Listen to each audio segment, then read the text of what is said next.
One of the most hard to trace folklore tales that originated in England is that of the Screaming Skulls. Now almost completely forgotten about and lost in time, it is known to have been one of the most terrifying legends to have ever been told. A screaming skull is in fact a paranormal object, a human skull in which it would either speak, scream, or otherwise haunt its victims in an environment in which it surrounds. Imagine that, a skull that could talk and at worst begin to scream with such a horrifying sound that it would be known that villagers and people who would experience this phenomenon would flee in absolute terror. But how and why this tale could in part stem from fear of the unknown and in other part pure superstition really encapsulates the true embodiment of English folklore.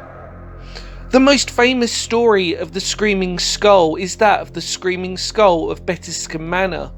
The story goes that in 1830, an elderly servant at the manor begged Bettiscombe's owner, Azariah Pinney, to send his body back to the West Indies after his death. But Pinney ignored the old man's dying wish and had him buried in the local graveyard. The dead servant made such a noise throughout the village, as well as haunting the manor so relentlessly, that the villagers asked the Pinneys to have his skeleton dug up and brought back to the manor, where all the noise abruptly ceased. Though it wasn't the West Indies, it was the manor that seemed to bring some peace to the village. In the process of time, the skeleton has long since vanished, except for the skull, where it has remained in the house for centuries. In 1963, an examination of the skull concluded that the skull was not that of the servant, but that of a European female aged between 25 and 30. However, this seems to be one of many stories of screaming skulls stretching across the Isle from East Sussex all the way up to Cumbria, in which they could seemingly have such devastating supernatural powers that they would create fear long in the mind of their victims.